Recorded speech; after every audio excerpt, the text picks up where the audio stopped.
All right, up next we have another founders panel, entrepreneurial panel. Did I just say this? Entrepreneurial panel with 4 experienced female entrepreneurs. So if I can have Lisa, Song Sutton, Julie, Amanda, Janelle, come on up. You heard a little bit about each of them. I'm sure they'll give you a longer version of the quick and dirty. And this is, the results are worth the ride. So we talked earlier about the hardest parts and the parts that nobody talks about as an entrepreneur, but we'll focus on more here how those do pay off and why it's worth it. Thank you. Hi, good morning. Good morning. Hi, ladies. I guess I'll just dive right in. I know we're running a little bit late. Why don't you just go ahead and briefly introduce yourself, tell us about your company and what led you here.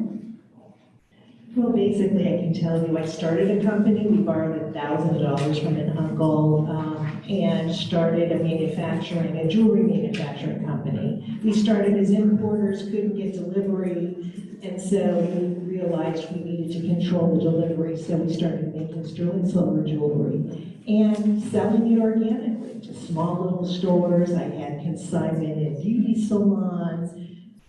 We started very small and grew and didn't get a business loan until 7 years into the business when we got a major sales it was Kmart. Kmart was our largest customer. And from there we went to sell to TJ Maxx, Home Shopping, all the majors in the country.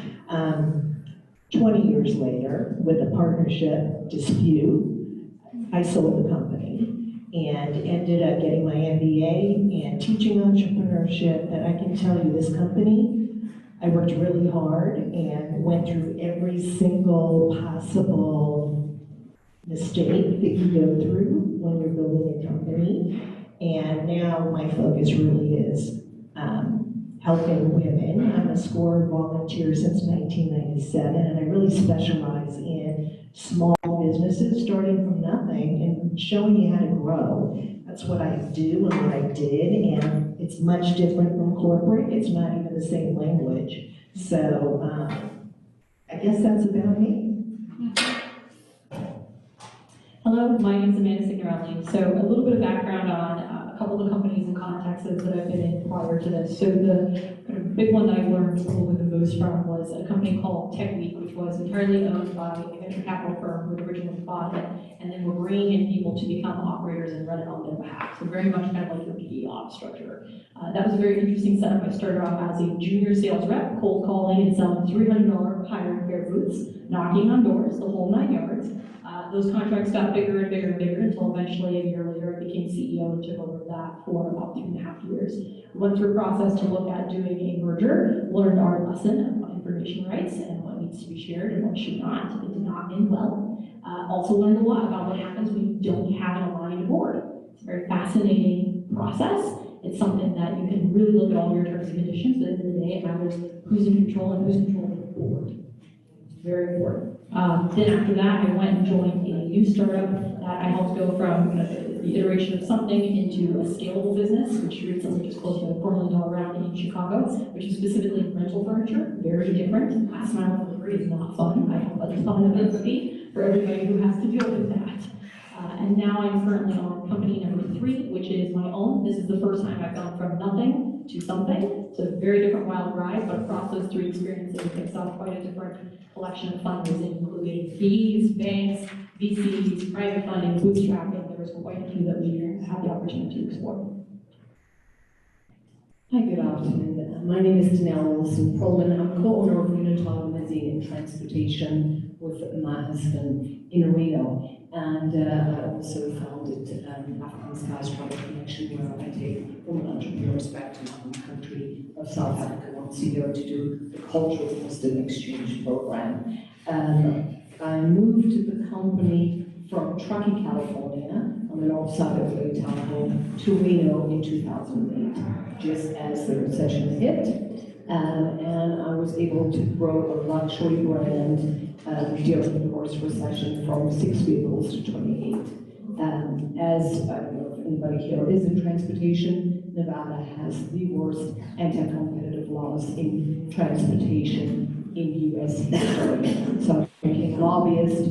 I tried to lobby twice to change the laws. The governor vetoed my bill at the last hour to let Uber into the state.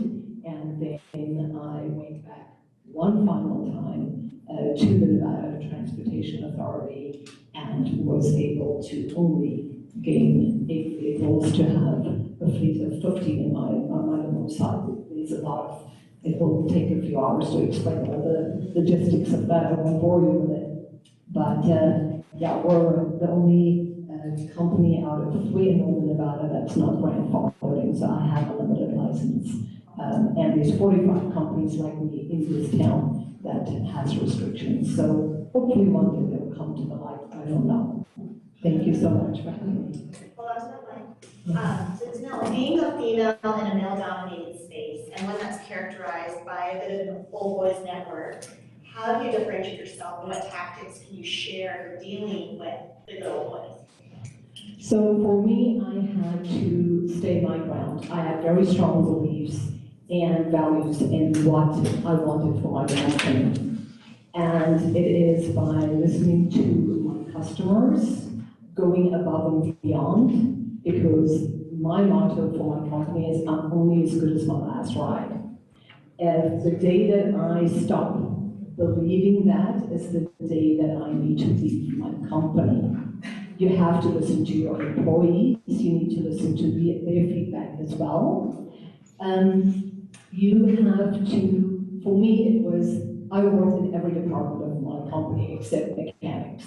Looking back, I always feel like I should have gone and done mechanic work as well. But no, because you know, I deal with vehicles that break. So no job is beneath me. That's super important, and stay humble.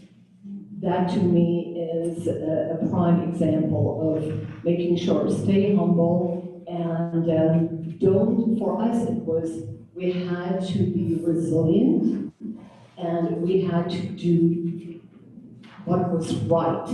The good old boys in the transportation network in Nevada has gotten to where they are today because they fought their way through the system. We had to fight through the system by doing what was right, not by what they've all done since 1947 when anti-competitive laws was introduced into the limo industry. So it's never give up, believe in what you're doing, and I am very grateful. I've had the 2 commissioners who fought for me getting what I wanted was 2 females. And it's aligning yourself with a woman who has the same vision and mission, and stand together because that's the way that we will prevail. But don't give up, and don't be intimidated, and stay the course.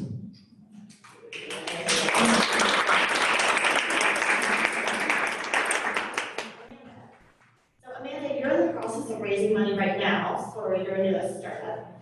Has your past experience running a startup and being part of TechWeek, has it made it easier this time around now that you're out there doing it yourself? Yeah, so it's been really interesting because I think the number one thing, no matter what, every time you're doing it, you're getting a little better, a little smarter, you're starting to pick up some patterns. At one point when I was first with TechWeek, a lot of what I was doing was also deal flow for the VC. So I was typically bringing in about 300, 400 startups in every market that we were working with, and then bringing them through and then doing all the due diligence from end to end, and then watching them through that fundraising, which also meant that I got to see a lot of opportunities where there's a clause that you missed, that you didn't review because you didn't have a good lawyer, and then it caught you. And it was really sad, and it was really unfortunate to see. And so I was thankful for that experience because I think it gave me quite a bit of, all right, here's my fundraising checklist, here's my legal checklist, here's my clause checklist, and I started developing all this because I realized if you didn't have that confidence, then you could very easily let yourself get bullied. Because you know, well, they said that you shouldn't have that clause. Is it because I don't really know? Maybe I'm just not, maybe I'm not right about this. And so you end up doubting yourself and then being weaker in the negotiation because you don't have the ability to point back and say, no, this is why. And so I think there's a lot that comes with having that practice and having that conversation and understanding that it is a negotiation and it is something that really comes down to the psychology of it.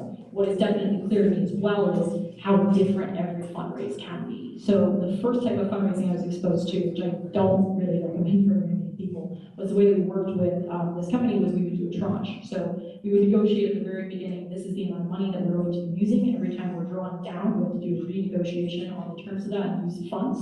And then that was something that was rolling into each city that we were deploying that capital. As you can imagine, fundraising is already a ton of time. A lot of energy goes into it. Now imagine having to do that almost every quarter.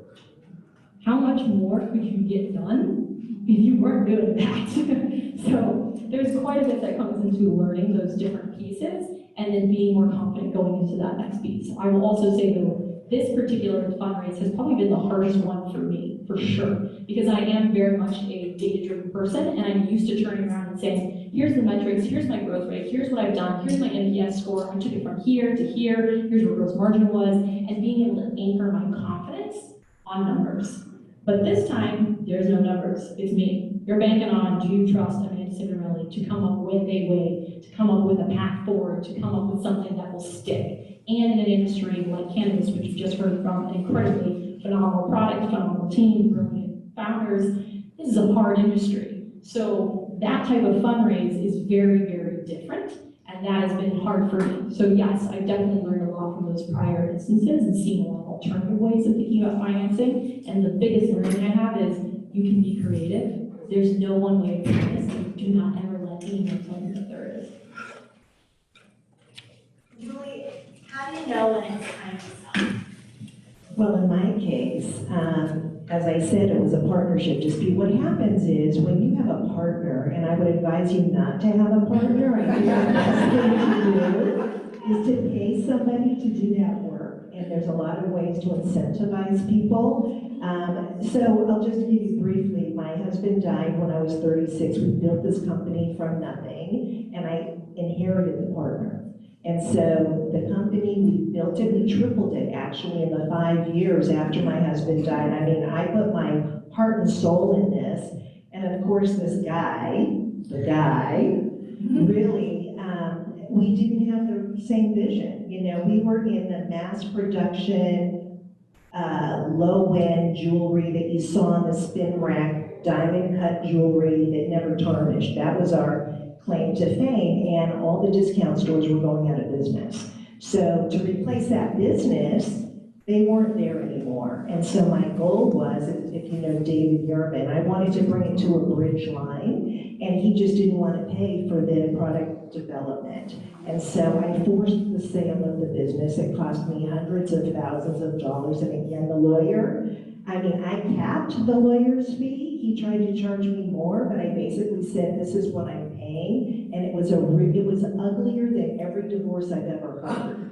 I mean, it was such an ugly partnership dispute, I can't even tell you, but I walked away, I cashed out, and here I am. I never worked again. At 41, I retired and basically only do what I love, but I can tell you from my experience, I've been through everything. So you can come to me as a mentor free of charge for the life of your business, and I will share. When it stops being fun, it's time to get out. When you're not making a profit, you gotta get out. When you're, you need to surround yourself with people that support you. Unfortunately, when you own a company, your employees are never paid enough, there's no one you can talk to, you're on your own, you're at the top with making all the decisions, and you don't always make the right decisions, but know there are so many resources available in this town, people you can talk to confidentially that can help you not make the mistakes that I've made or anybody else. So there is support out there. That answered the question. Yes, thank you. So ladies, this one's for each of you, answer in turn. What is like the biggest mistake or the most impactful mistake that you made? Can you share that with us and hopefully provide a light at the end of the tunnel of how you got out of that? Let me just tell you to stay in control of everything. You need to control your customers. If you have a sales team and your sales team has the relationship with those customers, guess what? You can own the company like the hairdresser, the person that owns a beauty salon. The hairdresser has the relationships. I'm following the hairdresser. So do not give control of your customers, Do not give control of your finances. Every accountant we've ever had has stolen from us. They know how to do it. We had $250,000 stolen, and the guy was paying his bills out of our bank account. There's just, you need, and it took me 6 months to find it. The thing is, you need to control everything. Your inventory, your relationships, understand the money. If you don't understand it, learn it. I mean, I learned the stock market, I had to. I had all the stockbrokers telling me what to buy because that's what they make the most money on. But I did it better than them. I didn't have to pay them that 3%. I learned it and I did it. So again, just keep control, surround yourself with positive people. Make sure you trust people. Your gut is always right. If something doesn't feel right, you are right. It's not right.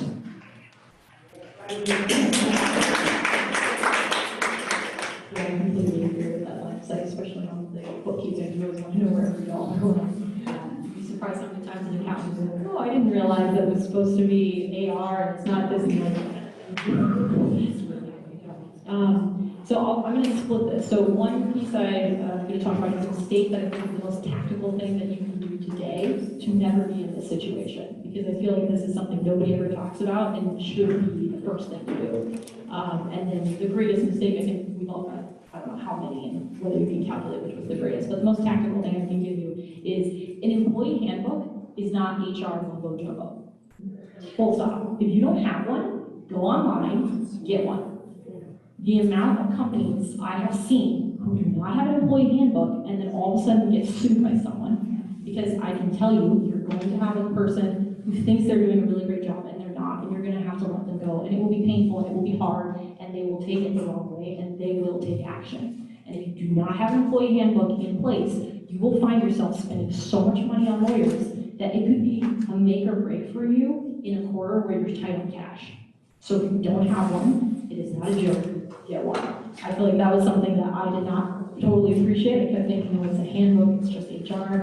It's not. It's very serious. So please, if there's one thing that I learned, I did not do this. I suffered the consequences. Please do that. The second piece on greatest, I think, to your point, transparency. The other piece that I also realized is don't let sunk cost be something that forces you to make a bad decision about the model. You can really believe that you're right in terms of the way that you're approaching a given problem, but that doesn't mean that just as your revenue is the right path, there may be a model that's even better, and you may be so committed to that that you want to get to the right answer. So sunk cost bias is a real problem. Of all the comments, it's very, very important. Know what's going on in your company, and employee handbook. If you don't have HR in-house, I have 30 employees. I just hired an HR company because I was like, there is no way I can try and learn all these rules and regulations. It's an investment. It's like insurance. Make sure your workers' comp is a company that can handle everything and then some. Make sure your insurance, liability insurance, unfortunately, I'm in an industry where I have to carry so much insurance that it's like throwing a bucket down, just down the drain. I can buy raining cars every year if I didn't have to carry all the insurance. But it's all dot your I's, cross your T's. Mistake for me is I get fearful when I don't know, when the challenge is unknown, the outcome of the challenge. So I will overthink it until the cows come home. Just do your due diligence. Believe in your product. Be confident and the rest will follow. But make sure you dot your I's and cross your T's with every single thing. I always say if you have to think about it or wonder about it, you should already have done it, because that means that is something that needs to be part of your company's structure and outcome. I have one thing on there real quick. As someone that has learned payroll companies claim they have everything covered and they don't, when you chat with one, have a real conversation where you ask them, what are all the ways that you've seen someone either get sued or miss something, and ask them to enumerate it. You'll be shocked how many times you come across a payroll company and they did not set it up correctly. So do your due diligence, ask that question, and make sure your bases are covered. Don't trust them. And to that, I would say use the biggest payroll company with the best rating you can, as well as the best lawyer that specializes. Everything has to be an expert.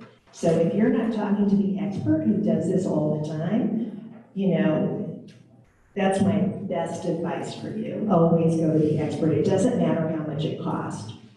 You need to pay the money to be protected. And I think we're ready for lunch. I just wanted to add just really quickly on that. You know, we talk often about costs and, you know, especially with startups, like it can be overwhelming, right? Especially if it's just you or maybe you and a partner. And I just want to remind everyone here, I know we talk about term sheets and all these different things, but like, you know, it's okay to bootstrap in the beginning. You can always go out and get money later. You might have an idea that you're iterating now or it's something that you just launched and it's just you or just you and a partner. I started City Cupcakes on my home kitchen, and we were taste testing the recipes at the law firm that I worked at the time, and I was still an attorney. And, you know, my boss was like, the paralegals are drunk, you can't bring in these cupcakes. But that's what it takes, right? It's like you just start with your sphere of influence. You start with the people who know you best, and you test with them. And then you raise from them, right? I mean, for me, I limited my 401k because I was like, I'm 27, I don't need to worry about retirement. And you go for it. And that's why you're all here, because there's something inside you that like has sparked. And you're like, I'm just gonna go for it. So just know that you have incredible resources around you. Obviously, Startup Nevada has some incredible people that are part of it. So just, you know, don't be overwhelmed by all the terms and all the pitfalls and the scary stories that you hear, because everyone's journey is different. But as long as you stay rooted in your purpose and what you want to do and where you want to go, it's going to work out. It always does. So thank you, ladies.